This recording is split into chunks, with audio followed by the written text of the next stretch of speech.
ప్రభువైన యేసు కృప మీ అందరికీ తోడైండునుగాక.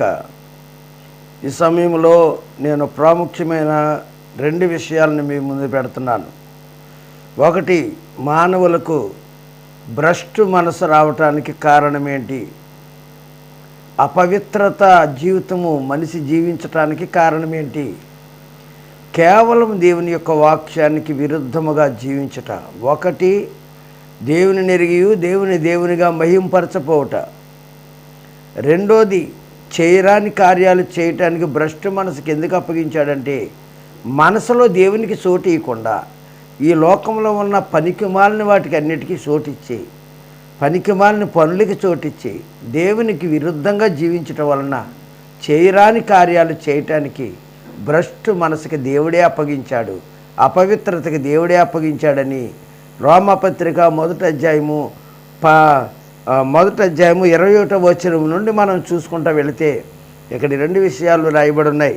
ఒకటి మీరు చూడండి, మరియు వారు దేవుని నెరిగి ఆయనను దేవునిగా మహింపరచలేదు, కృతజ్ఞతాస్తుతులు చెల్లింపను లేదు కానీ తమ వాదములు యందు వ్యర్థులైరి, వారి అవివేక హృదయం అంధకారం ఆయను, తాము జ్ఞానులమని చెప్పుకొనుచు బుద్ధిహీనులైరి, వారు అక్షయుడగు దేవుని మహిమను క్షయమగు మనుషుల యొక్కయు పక్షుల యొక్కయు సతుత్పాద జంతువుల యొక్కయు పశువుల యొక్కయు ప్రతిమా స్వరూపములుగా మార్చరి.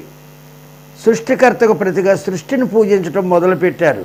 అప్పుడు దేవుడు వారిని ఏం చేశాడని రాయబడి ఉంది ఇక్కడ. 25వ వచనము, అట్టి వారు దేవుని సత్యమును అసత్యమునకు మార్చి సృష్టికర్తకు ప్రతిగా సృష్టిని పూజించి సేవించరి గనుక ఆయన యుగయుగములకు స్తోత్రార్హుడై ఉన్నాడు. అందువలన 26వ వచనం, అందువలన దేవుడు తుచ్చమైన అభిలాషలకు వారిని అప్పగించెను. ఇక రెండో విషయం చూసినట్లయితే, వారి స్త్రీలు సైతము స్వాభావికమైన ధర్మమును విడిచి స్వాభావిక విరుద్ధమైన ధర్మమును అనుసరించిరి. అటువలనే పురుషులు కూడా స్త్రీ యొక్క స్వాభావికమైన ధర్మమును విడిచి పురుషులతో పురుషులు అవశ్యమైనది చేయొచ్చు తమ తప్పిదములకు తగిన ఫలము పొందుచు ఒకరి ఎడల ఒకరు కామతప్తులైరి. మరియు వారు తమ మనస్సులో 28వ వచనం, వారు తమ మనస్సులో దేవునికి చోటు ఎన్నోళ్ళకపోయిరి గనుక చేయరాని కార్యములు చేయుటకు దేవుడు భ్రష్టు మనసుకు వారిని అప్పగించెను.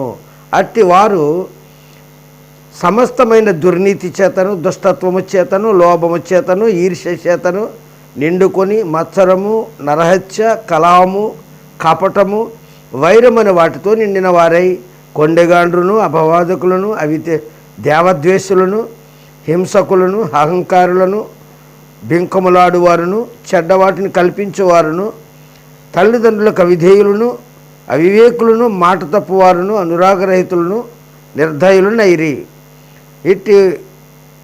ఇట్టి కార్యములు నభ్యసించువారు మరణమునకు తగినవారు అను దేవుని న్యాయ విధిని వారు బాగుగా ఎరిగి ఉండి వాటిని చేయుచున్నారు. ఆమేన్.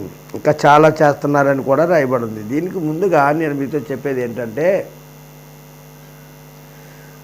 దేవునికి చోటు ఇవ్వకపోతే, దేవునికి అనగా వాక్యానికి నీ హృదయములో గనక చోటు ఇవ్వకపోతే, నువ్వు ఎవరైనప్పటికీ నీకు వచ్చేది భ్రష్టు మనసు.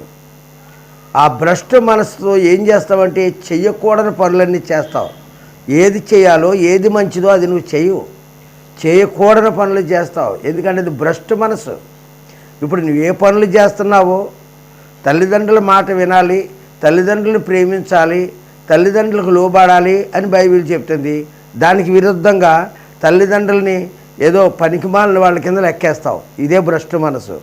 2, కుటుంబ విలువలను కాపాడుకోవాలి, భార్యను ప్రేమించాలి, భర్తను గౌరవించాలి, భర్తకు లోబడాలి.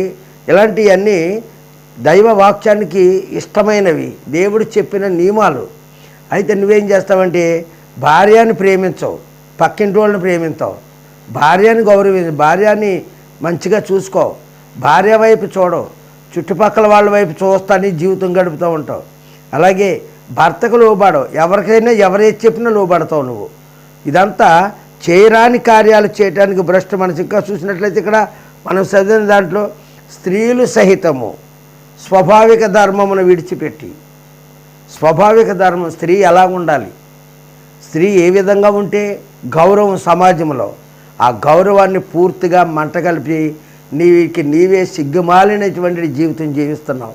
ఒక స్త్రీ అయి ఉండి స్త్రీ ఎలా ఉండాలో, ఏ విధమైనటువంటి అణుకువ కలిగి ఉండాలో, ఎటువంటి మంచి బుద్ధి కలిగి ఉండాలో అది నీ దగ్గర లేకుండా అయిపోయిందంటే నువ్వు వాక్యానికి చోటు ఇవ్వ కనుక భ్రష్టు మనసు నీలో ఉంది. భ్రష్టు మనసు నీలో ఉండి నువ్వు మగవాడిలా తిరగాలనుకుంటావు, మగవాడిలా బ్రతకాలనుకుంటావు, మగవాడిలా జీవించాలనుకుంటావు. అలాగే మగవాడు కూడా స్త్రీ యొక్క స్వాభావిక ధర్మాన్ని విడిచిపెట్టి స్త్రీకి అనుకూలంగా, స్త్రీకి గౌరవార్థంగా ఉండాలి, నా భార్య నన్ను గౌరవించాలి కాబట్టి నేను కుటుంబ విలువలను కాపాడాలనేటువంటి స్థితిని మర్చిపోయి భార్యనేమో నువ్వన్నీ తెచ్చిపెడితే నేను తింటానని కూర్చునేటువంటి భర్తలు కూడా లేకపోలేదు లోకంలో. ఇదంతా దేవునికి విరుద్ధమైన జీవితం వలన మీకు వచ్చిన భ్రష్టు మనసు ఇది. నీ భ్రష్టు మనసు మారాలంటే, నీ స్వభావం మారాలంటే, నీ బుద్ధి మారాలంటే, ఒక స్త్రీ నీవు సరైనటువంటి నడక నడవాలంటే ఈ చెడిపోయినటువంటి లోకంలో చెడిపోయినటువంటి ఈ అలవాట్లకు లొంగిపోకుండా గౌరవార్థమైన జీవితం, నేను ఏ విధంగా బట్ట కట్టుకుంటే ఇతరులు నన్ను గౌరవింతారు, ఏ విధమైన నడక నడితే ఇతరులు నన్ను మంచి బిడ్డ అని అంటారు అనేటువంటిది ఆ గ్రహింపు నీకు కావాలంటే ముందు నువ్వు వాక్యానికి చోటు ఇవ్వాలి. నువ్వు వాక్యానికి చోటు ఇవ్వు. ఈ లోకంలో ఉన్న చెత్త అంతటికి చోటిస్తావు. సెల్ ఫోన్ ద్వారా రాత్రి పగలు అడ్డమైన చెత్త చూస్తావు, కానీ దైవవాక్యం అంటే నీకు అసలు లెక్క ఉండదు. దేవుని వాక్యము నువ్వు గ్రహించాలి, నీ మనసులో పెట్టుకోవాలి, నీ కుటుంబ విలువలను కాపాడుకునే బాధ్యతను నువ్వు సంపాదించుకోవాలి. అలాగే సమాజంలో కూడా నువ్వు ఒక విలువైన వ్యక్తిగా బ్రతకాలి. ఆ విలువైన వ్యక్తి బ్రతకాలంటే ఓ సినిమా యాక్టర్లా ఉంటే కానీ విలువ పెరగదు. అభిమానం అంటే చెడు మీద అభిమానమే మనుషులందరికీ. ఎంత బట్టలు తక్కువగా కట్టుకుంటే అంత అభిమానించేస్తుంది ఈ లోకం, అంతా చెడిపోయింది ఈ లోకం. వెళ్ళి పడిపోతున్నారు కదా, స్త్రీ వచ్చిందంటే వచ్చి వెళ్ళి పడిపోతున్నారు ఆమె మీద. ఎందుకంటే ఆమె యొక్క యాక్షన్లో, ఆమె యొక్క నటనలో, ఆమె కట్టిన బట్టలనే చూసి, ఆమె ఒళ్ళంతా చూసి ఆహా ఎంత బాగుందో అని వీళ్ళు ఆ చెడుకి ఆకర్షించే ఈ లోకం. ఎందుకంటే చెడుని అభిమానించడానికి కారణం వాక్యం నీలో లేక. అందుకే ఇక్కడ ఏమంటున్నాడు తెలుసా, దేవుని వాక్యానికి నీలో చోటు లేకపోతే నీకు భ్రష్టు మనసు వస్తుంది, చెడిపోయిన స్వభావంతో ఉంటావు, నువ్వు చాలా గొప్ప వ్యక్తిని అనుకుంటూ ఉంటావు. కాబట్టి ఈ స్వభావాన్ని నువ్వు విడిచిపెట్టాలి, నీ స్వభావాన్ని నువ్వు మార్చుకోవాలి. ఏదో బ్రతికేస్తున్నాను సమాజంలో అనుకుంటున్నావు, దేవుని కోపానికి నువ్వు దగ్గరైపోతున్నావు. దేవుని ఉగ్రత ఇలాంటి అవిధేయుల మీదకి సడన్గా వస్తుంది. ఏదో ఒక రోజు అనేక రకాలైనటువంటి ప్రమాదాలు తెచ్చిపెడుతుంది. దేవుని కోపమే నిన్ను పాపాలను నాశనానికి అప్పగింతుంది. ఎందుకని నువ్వు భ్రష్టు మనసుతో ఉన్నావు. ఆ భ్రష్టు మనసు ఎవరిచ్చాడు? దేవుడిచ్చాడు. ఎందుకు నీకు దేవుడిచ్చాడు? నువ్వు చేయరాని కార్యాలు చేయటానికి ఆయన ఎందుకు ఇచ్చాడు? నువ్వు దేవునికి చోటు ఇవ్వట్లేదు, దేవుడిని అసలు నీలోనికి రానియట్లేదు, దేవుని వాక్యం అంటే నీకు లెక్కలేదు, దేవుడు అంటే భయం లేదు నీకు. పైకి ప్రార్థనకి వెళ్తావు, ప్రార్థనలో ఉంటావు, పాట కూడా పాడతావు, కానీ బ్రతుకులో మార్పు రాదు నీకు. నీ బ్రతుకు మారదు, సణుక్కుంటా బ్రతుకుతావు. నువ్వు చేసిన పాపాలకి శిక్ష వస్తే దేవుడు ఏం చేశాడని దేవుడిని అంటూ ఉంటావు. నువ్వు నీ బ్రతుకు మారాలి, నీ నోటి మాట మారాలి. ఎవరొకరి మీద అక్కడిక్కడ ఏవో సాడీలు చెప్తూ ఉంటావు పని పాట లేక. ఆ సాడీల వల్ల ఎన్నో రకాల గొడవలు వస్తాయి. నీ నోటి వల్ల వచ్చిన గొడవలకి దేవుడు నాకు ఎందుకు ఇలా చేస్తున్నాడు అంటావు. దేవుడు చేస్తున్నాడా నీ నోరు చేసిందా? దేవుడు చేస్తున్నాడా నీ బుద్ధులు చేస్తున్నాయా? దేవుడు చేస్తున్నాడా నీ నడవిడి చేస్తుందా? నీవు చేసే పనులు, నీ నడిచే నడవలు, నువ్వు చూసే చూపులు, నీ వంకరేసాలన్నీ కూడా నీకే కీడు తెస్తున్నాయి. కీడు తెచ్చిందాకుండి నేను ప్రార్థనకి వెళ్తున్నాను, అయినా నాకు దేవుడు ఏం చేయాలి? దేవుడు ఎందుకు చేస్తాడు? దేవుని చోటి, దేవునికి మనసులో చోటి, దేవుడు చెప్పినట్లు నడుచుకో. నీవు నీ కుటుంబం దేవుని యందు భయభక్తులు కలిగి బ్రతుకు. కుటుంబాన్ని సరైన రీతిలో నడిపించే జ్ఞానంతో దేవుని దగ్గర ఏడు, ప్రార్థించు. నీ భర్త కోసం ప్రార్థించు, నీ భార్య కోసం ప్రార్థించు, నీ పిల్లల కోసం ప్రార్థించు, నీ సమాజం కోసం ప్రార్థించు. దేవుడు చేయటానికి ఎప్పుడు సిద్ధంగా ఉన్నాడు. అయితే అసలు ప్రార్థనకు చోటేది నీ దగ్గర? సెల్ ఫోన్కు ఉన్నంత స్థలము ప్రార్థనకు ఉందా? సెల్ ఫోన్లో చూసే చెత్తకున్నంత స్థలము వాక్యం వినటానికి ఉందా నీకు? మళ్ళా ఈ వాక్యం చెప్పేవాళ్ళని, ప్రసంగాలు చేసేవాళ్ళని ఏళ్ళలో ఎగతాళి. నీ బతుక్కి మార్పు లేదు, నీ దగ్గర వాక్యం లేదు, నీకు అసలు ప్రార్థన లేదు, కానీ ప్రార్థన చేసేవాళ్ళు అంటే నీకు సరదా లోకువా. భ్రష్టు మనసు గుర్తుంచుకో, నీకు భ్రష్టు మనసు ఉందని గుర్తుంచుకో. దాన్ని సరి చేసుకోకపోతే కోపానికి గురవుతావు, భగ్గుని భస్మైపోతావు. తప్పనిసరిగా జరుగుతుంది. ఎదిరించటం మానేసి, ప్రశ్నించటం మానేసి ఎన్ని పాటించటం నేర్చుకో. ప్రభువు నీకు అటువంటి కృప ఇవ్వాలని నేను ప్రార్థిస్తున్నాను. తలవంచని ప్రార్థన చేసుకుందాం. ప్రేమగల తండ్రి, నీకు వందనాలు. నిజమే ప్రభువా, నీ మాట వినకపోతే భ్రష్టు మనసే వస్తుంది. నువ్వు చెప్పినట్లు నడవకపోతే మానవ జాతి పతనమైపోద్ది, నీ కోపానికి గురైపోద్ది. ఇప్పటికే చాలా వరకు ఎన్నో ప్రాంతాలు కొట్టుకుపోతున్నాయి, ఎన్నో ప్రాంతాలు నాశనం అయిపోతున్నాయి, ఎన్నో ప్రాణాలు గాల్లో కలిసిపోతున్నాయి, ఎంతోమంది అకాల మరణాలతో అన్యాయం అయిపోతున్నారు. దీనంతటికే కారణం పాపమే. పాపానికి కారణం, చేయరాని కార్యాలు చేయటానికి కారణం నీ కోపమే.